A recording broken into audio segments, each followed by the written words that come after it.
تو اس کو وہ شاشین کہتے تھے، اس لیے جیسے ہمارے دین اسلام میں حضرت علی کرم اللہ وجہ کو اسد اللہ کا لقب ملا، اس طرح ان کو بھی اس طرح ملا تھا۔ ان دونوں کی وجہ سے جنات اب چلپا یعنی شاشین اور تلبیس، ان کی وجہ سے شیاطین آسمان کی طرف سفر کرنے لگ گئے۔ وہ پہلے آسمان، پھر دوسرے آسمان، پھر تیسرے آسمان پر جا کر شرارت کرتے تھے، اور شرارتیں کر کے مخلوقات خدا کندی کو قتل غارت یہ وغیرہ جو بھی رہتی تھی شرارتیں کر کے پھر بھاگ آتے تھے۔ ان دونوں کی وجہ سے جنات آسمان تک رسائی کرنے لگے۔ فرشتوں نے پھر ایک دن ان پر حملہ کر دیا اور ان کو ان کی شرارت کی وجہ سے موت کے گھاٹ اتار دیا اور ان کو مار دیا۔ اس حملے کے دوران جب ابلیس نے، کیونکہ یہ چلیپا اور تثبیس ان کا بیٹا تھا، جب ابلیس جس کا ہم ذکر کریں، جب اس نے دیکھا کہ حضرت اسرائیل علیہ السلام کو، تو فوراً یہ ابلیس سجدے میں گر گیا، اور ابلیس شروع سے یہ عقل مند چلاک اور مکار تھا، اس میں باپ کی بہادری یعنی شاشین یعنی چلیپا کے اور تسلیس یعنی ماں کی مکاری کوٹ کوٹ کر بھری ہوئی تھی۔ اس نے فرشتوں کے پاس جا کر باقاعدہ توبہ کا اعلان کیا اور فرشتوں سے فیض علم حاصل کرنے لگا۔ اس کے علم اور ریاضت اتنا وہ یہ علم میں گہرا چلا گیا کہ اس کے علم اور ریاضت، مراقبہ، مشقت، ہمت کا یہ عالم تھا کہ یہ پہلے آسمان پر عابد کے نام سے مشہور ہو گیا، دوسرے آسمان پر زاہد کے نام سے مشہور ہو گیا، تیسرے آسمان پر اس کا نام بلال ٹھہرا، چوتھے آسمان پر اسے والی کہنے لگے، اور جو ہے نا پانچویں آسمان پر اسے تقی کہنے لگے، اور چھٹے آسمان پر اس کا نام قبازان ٹھہرا۔ اب جو ساتواں آسمان بچا تھا یہ وہاں بھی پہنچ گیا۔ ساتویں آسمان میں یہ جو ہے نا بقائے نور میں رہتا تھا، لیکن اس وقت تک یہ بہت بڑا عالم بن چکا تھا۔ ساتویں آسمانوں کے فرشتوں کا جو ہے نا استاد، ساتویں آسمان کے فرشتوں کا استاد ٹھہرایا گیا، اور ان کا مدرس بھی ہوئی تھا، یہاں تک پہنچ کر ابلیس کے عبادت، ریاضت، تقوی اور محد ہونے کی انتہا کر دی ابلیس نے۔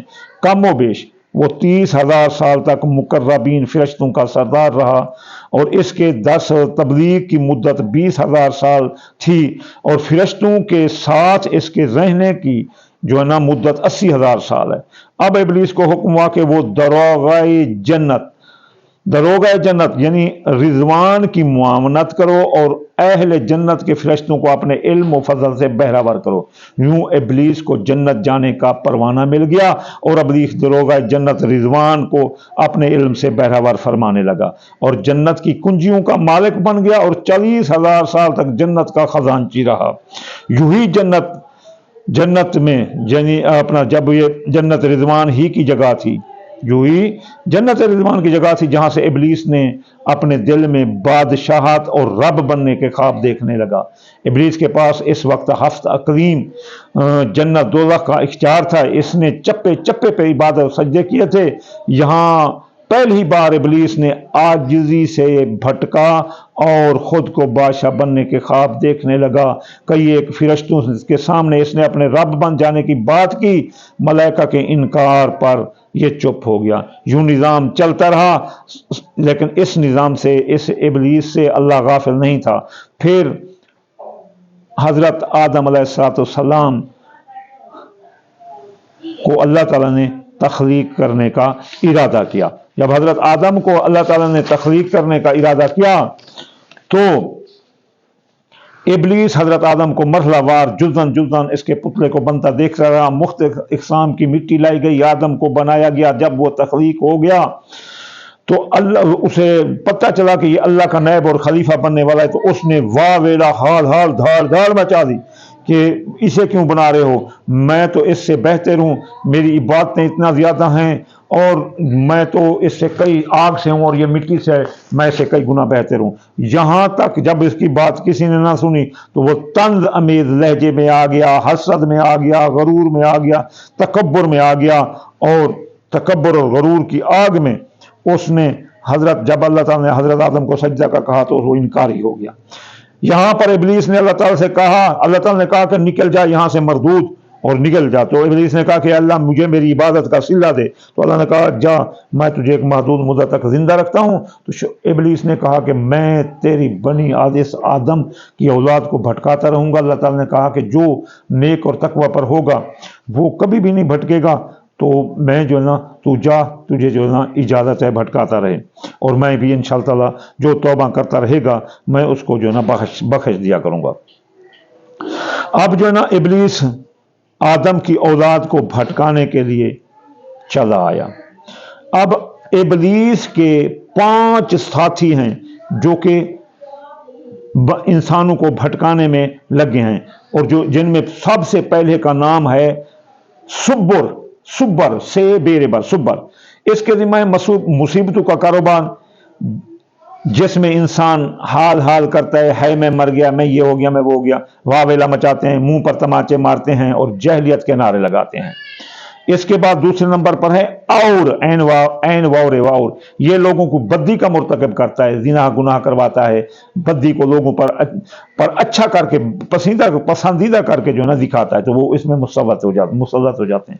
تیسرے نمبر پر ہے مسوت، میم سین واؤ، یہ جھوٹ پر مامور ہے، یہ جھوٹ پھیلاتا ہے، یہ لوگوں میں افواہیں پھیلاتا ہے، جھوٹی خبریں پھیلا کر فسادات کو جو ہے نا کھڑے کر دیتا ہے، یہ انسانی شکل میں آتا ہے اور آ کر فساد کرتا ہے۔ اب چوتھے نمبر پر ہے جو ہے وہ ہے داسم، داسین میمسم، یہ آدمی کے ساتھ گھر میں داخل ہو جاتا ہے اور گھر والوں کے عیب گنواتا ہے اور ان میں شک شبہ یہ وغیرہ ڈال کر آدمی کو غضبناک کر کے گھریلو ماحول خراب کرتا ہے۔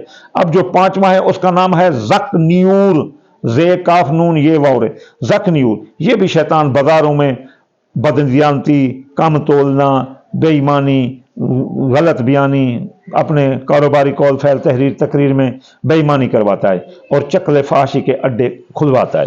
اب ہم آتے ہیں ابلیس کو حضرت آدم علیہ السلام سے سجدے سے انکار کا جذبہ یہ حسد کا تھا کہ میں اس سے بہتر ہوں، جس نے اسے مجبور کیا کہ میری جگہ آدم کو کیوں مل رہی ہے جبکہ وہ خاک سے اور میں آگ سے ہوں۔ یہ جذبہ تکبر تھا جس نے ابھی ابلیس کو بہکایا، یہ جذبہ غرور تھا، یہ جذبہ حسد تھا کہ میں اعلیٰ ہوں۔ یہ صرف سجدے سے انکار کی وجہ نہ تھی بلکہ یہ اطاعت سے سرکشی کی وجہ سے اور شرک کی وجہ سے۔ ابلیس نے دل میں خود کو رب مان لیا تھا، اس شرک کی وجہ سے تا قیامت وہ مردود قرار ٹھہرا اور اولاد آدم کو بھٹکانے میں مصروف ہو گیا۔ اب نتیجہ یہ نکلتا ہے کہ اللہ عبادات نہیں دیکھتا، دل اور تقوی اور اطاعت دیکھتا ہے، محبت دیکھتا ہے، فرما برداری دیکھتا ہے۔ اب ابلیس، ہم ابلیس کا نام لکھیں گے الف بے لام یہ سین، ایسے جیسے ہم لکھیں گے کتنے مرتبہ ہم اسے لکھیں گے جو سال چل رہا ہو، جیسے اب 2023 چل رہا ہے 7 کے حصے میں لکھو، اگر اس سے زیادہ لکھنا چاہتے ہو زبردست تو 9 ملا لو، تو 7 اور 9 16 ہوں گے، 16 بار لکھ لو ابلیس، اور الف بے لام یہ سین اسے لکھو، یا زیادہ کارآمد ہے الف بے لام یہ سین اسے لکھ لو، اور ایسے ترتیب بار لکھ کر اس میں ہرمل ڈالو، سندل، کالی کلونجی، لوبان ڈال کر انگاروں پر جانے دو، اور جس کو خطرہ ہو کہ اس کو نظر بد ہے، جادو ہے، ٹونا ہے، تو اس کو وہ دھونی دے دو۔ 3 راتیں ایسا کرو تو اس پر جو ہے نا تمام بد اثرات ختم ہو جائیں گے۔ اور انشاءاللہ تعالی اگلی ویڈیو میں اس شیطان کے اور چیلے ہیں، مثلا نمرود، فرعون، حمان، شداد، شدید، سامری، جادوگر، شام سامری، ایسے جو ہے نا ابو لہب اور ابو جہل، تو ان کے بارے میں فرتن بتائیں گے۔ تو آپ ہمارے ساتھ جڑے رہیں۔ وما علینا الا البلاغ المبین۔